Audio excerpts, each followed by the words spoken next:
मसीह के पर्वतीय उपदेश। और इस श्रृंखला में हम यीशु मसीह के पर्वत पर दिए गए उपदेशों को चिंतन मनन में ले रहे हैं। और आज हम मत्ती रचित सुसमाचार उसके 6वें अध्याय के 2, 3 और 4 पद पर विचार करेंगे, जहां पर इस प्रकार से लिखा है, इसलिए जब तू दान करे तो अपने आगे तुरही ना बजवाना, जैसा कपटी सभाओं और गलियों में करते हैं, ताकि लोग उनकी बड़ाई करें। मैं तुमसे सच सच कहता हूं कि वे अपना फल पा चुके। परंतु जब तू दान करे तो जो तेरा दाहिना हाथ करता है उसे तेरा बायां हाथ ना जानने पाए, ताकि तेरा दान गुप्त रहे, और तब तेरा पिता जो गुप्त में देखता है तुझे प्रतिफल देगा।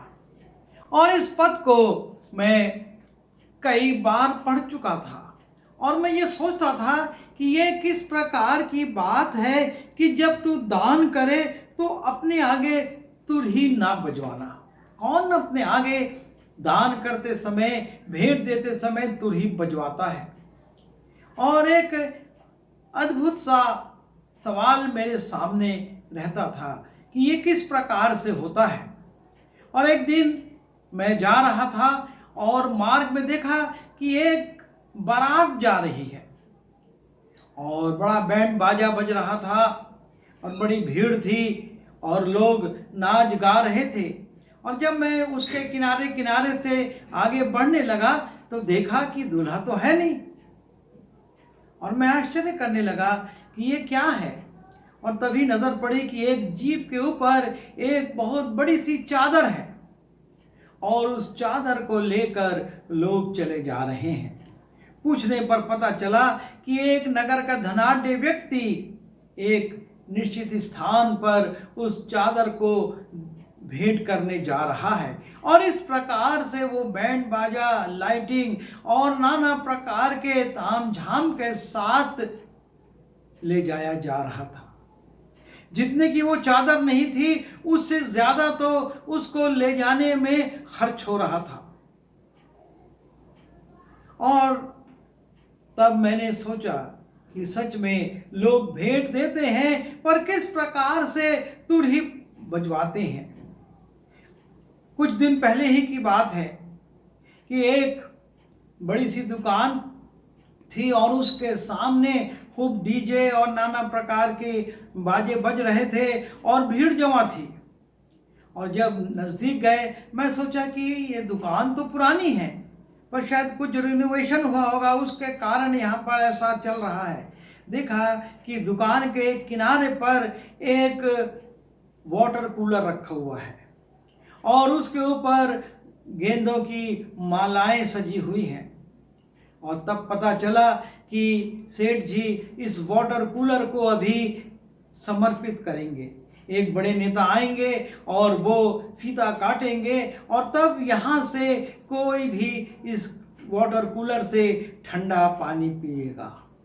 और उस वाटर कूलर को लगाकर उसका इनॉग्रेशन करने के लिए ये तमाम तामझाम था। और संसार में आज यही हो रहा है।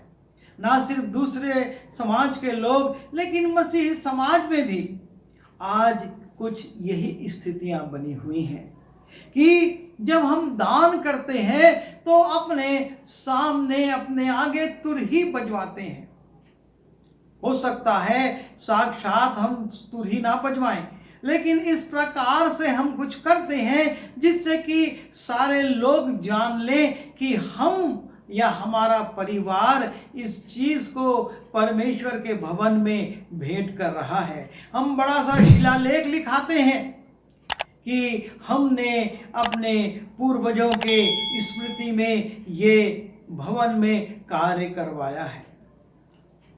पिछले दिनों में एक चर्च में अनाउंसमेंट हो रहा था कि बेंचों की ज़रूरत है और बड़े अच्छी लकड़ी की जो बेंचें बन रही हैं उसकी कीमत 35,000 रुपये है।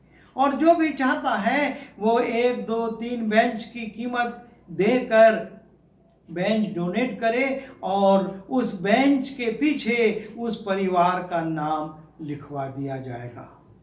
और इस प्रकार बहुत से लोगों ने बेंचों के लिए, किसी ने 1, किसी ने 2, किसी ने 3 बेंचों के लिए पैसे दिए और उस बेंचों के पीछे उन लोगों के नाम, उनके परिवारों के नाम और तिथि लिख दी गई। इसको कौन देखेगा?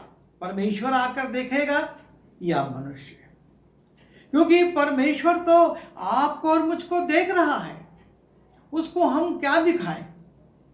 लेकिन सच्चाई यही है कि हम लोगों को दिखाने के लिए, लोगों को बताने के लिए, लोगों में प्रशंसा पाने के लिए, लोगों में अपनी महिमा करने के लिए, उनको प्रभावित करने के लिए, उनको अपनी ओर करने के लिए इस प्रकार के कार्य करते हैं और अपनी भेंटें परमेश्वर के भवन में लाते हैं। और इसलिए यीशु मसीह ये कहते हैं, इसलिए जब तू दान करे तो अपने आगे तुरही ना बजवा, जैसा कपटी सभाओं और गलियों में करते हैं, ताकि लोग उनकी बड़ाई करें। और प्रभु यीशु मसीह ऐसे लोगों के लिए जिस शब्द का उपयोग कर रहे हैं, और वो है कपटी, कि कपटी ऐसा करते हैं। और यीशु मसीह कहते हैं, मैं तुमसे सच कहता हूं कि वे अपना प्रतिफल पा चुके। क्योंकि लोगों में उनकी प्रशंसा हो गई, उनकी दानवीरता की चर्चा होने लगी और उनको प्रतिफल मिल गया। लोगों ने उनको सराहा, कितना बड़ा दान इन्होंने कर दिया। पर आगे यीशु मसीह कहते हैं, पर जब तू दान करे, अर्थात जब परमेश्वर के लोग, जिनसे प्रभु यीशु मसीह अपने अपेक्षा करते हैं, वो कहते हैं जब तू दान करे तो तेरा दाहिना हाथ जो करता है उसे तेरा बायां हाथ ना जानने पाए। अर्थात तेरा दान इतना गुप्त हो कि तेरे दोनों हाथ जो दाहिने बाएं हैं वो भी आपस में ना मिले, वो भी ना जाने।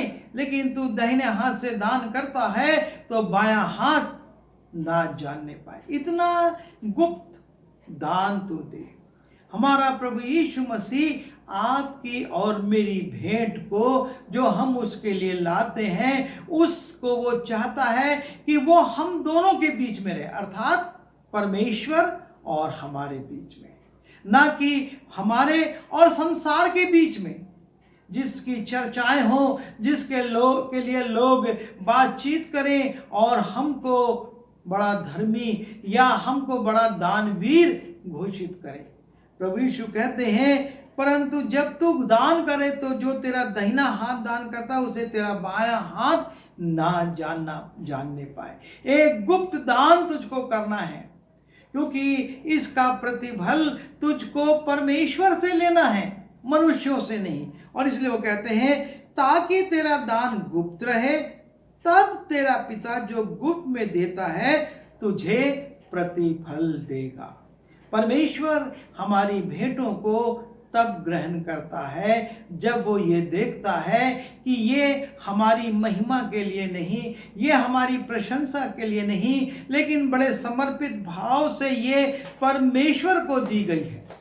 और जब हम परमेश्वर को भेंट देते हैं तब परमेश्वर उसको ये चाहता है कि कोई और ना जानने पाए, क्योंकि ये आपका और मेरा परमेश्वर से संबंध है, संसार से नहीं है।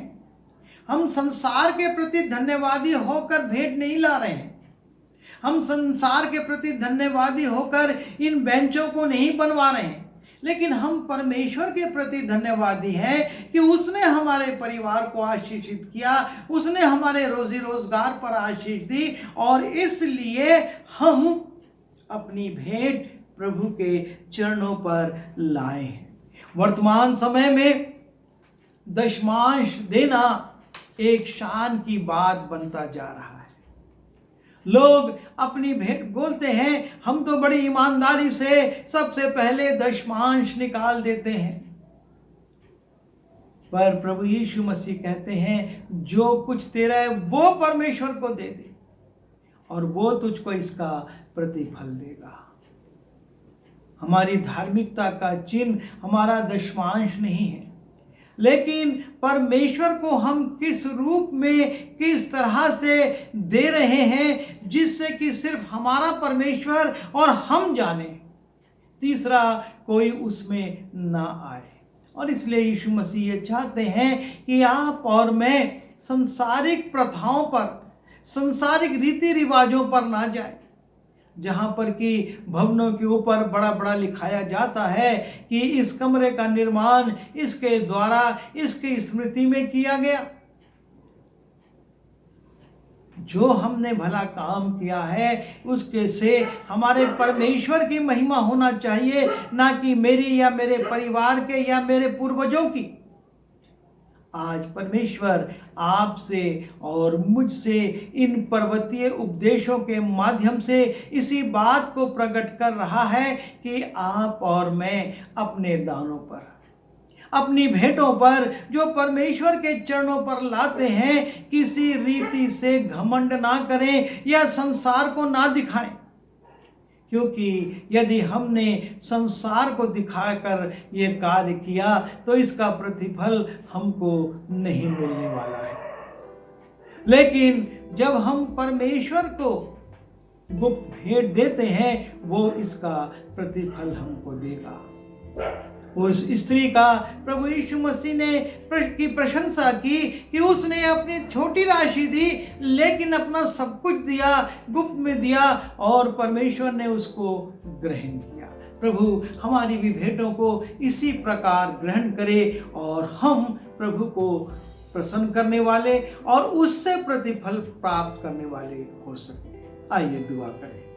प्रभु जी, हम धन्यवाद देते हैं इन पर्वतीय उपदेशों के लिए, जिसमें आपने हमारी धार्मिकता के जीवन की छोटी छोटी बातों को उजागर किया है कि हम उन पर विचार करें और अपनी धार्मिकता को संसार पर नहीं पर सिर्फ और सिर्फ आपके साथ शेयर करें, क्योंकि आप गुप्त में देखने वाले परमेश्वर हैं और आप उन चीज़ों को देखकर प्रसन्न होंगे और हमें आशीषित करेंगे। प्रभु जी, हमारे अंदर से दिखावे की आत्मा को दूर कीजिए और गुप्त रूप से परमेश्वर के लिए काम करने की आत्मा को सक्रिय कीजिए। विनती यीशु के नाम से मांगता हूँ, आमीन।